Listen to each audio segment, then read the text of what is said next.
भगवान श्री कृष्ण और रुक्मणी के विवाह के पवित्र उत्सव को मनाते हुए माधवपुर में घेड़ का मेला आयोजित होता है।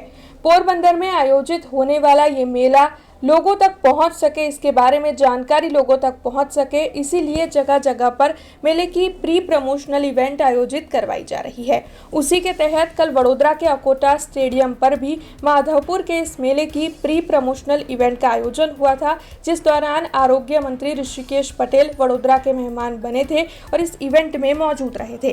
वैसे आपको बता दें कि गुजरात समेत 9 राज्य के कलाकारों की ओर से इस इवेंट के तहत रंगारंग कार्यक्रम की प्रस्तुति की गई थी। 400 जितने कलाकार मौजूद थे, उनकी ओर से विभिन्न तरह की प्रस्तुतियां दिखाई गई थी। खासकर पूर्वोत्तर राज्यों के नृत्यों की पेशकश इस दौरान देखने मिली थी।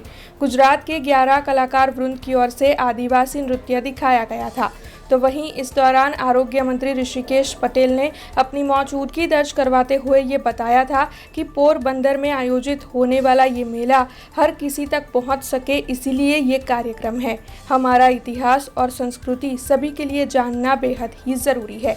वैसे आपको बता दें कि इस आयोजन के तहत आरोग्य मंत्री ऋषिकेश पटेल के साथ साथ गुजरात विधानसभा के मुख्य दंडक बालकृष्ण शुक्ला, मेयर पिंकीबेन सोनी, साथ ही शहर भाजपा अध्यक्ष डॉक्टर जयप्रकाश सोनी और अन्य कई वडोदरा शहर के राजनीतिक अग्रणी मौजूद रहे थे।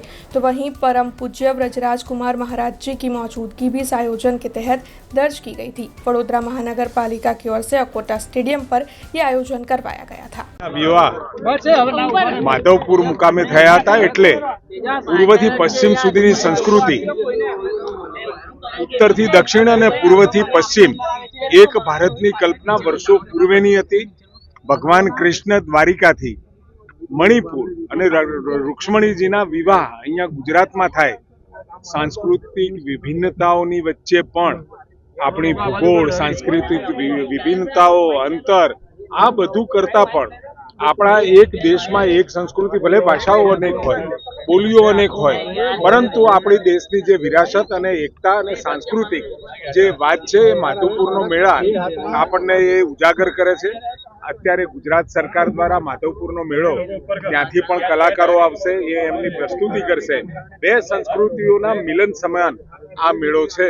એ આખા ગુજરાતને અને આખા દેશભરની અંદર માધવપુરના મેળાની મહત્તા સમજાય એના માટેની ને આપણા ગુજરાતમાં પણ આપણા જે મુખ્ય શહેરો છે એમાં પણ એની પ્રી ઇવેન્ટ અને એના કલાકારો ત્યાંની સાંસ્કૃતિક પ્રસ્તુતિઓ અહીંયા આપશે, જેથી કરી આપણને પણ અનેક સંસ્કૃતિનો પરિચય।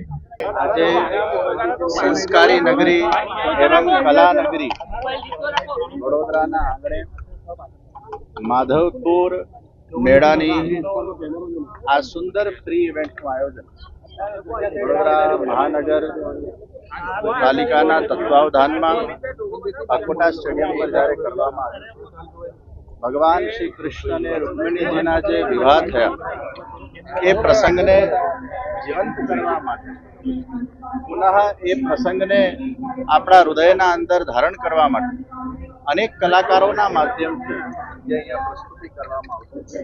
આ પ્રી ઇવેન્ટના આયોજનને વડોદરા શહેરમાં ખૂબ મોટા પાયે આયોજિત કરવા બદલ વડોદરા મહાનગરપાલિકાનો હું આભાર અભિવ્યક્ત કરું છું।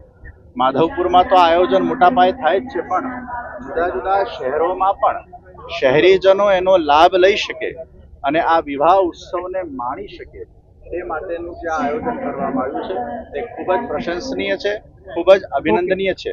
આપણા ત્યાં એમ કહેવાય છે કે વહુ નવી આવે એ ગાય જેવી, પણ હવે આપણે એવું કહેવું જોઈએ કે વહુ હોય તો રૂકમણી જેવી। हमसे जुड़े रहने के लिए हमारे YouTube चैनल को सब्सक्राइब करें और नई वीडियो की नोटिफिकेशन के लिए बेल आइकॉन को दबाएं।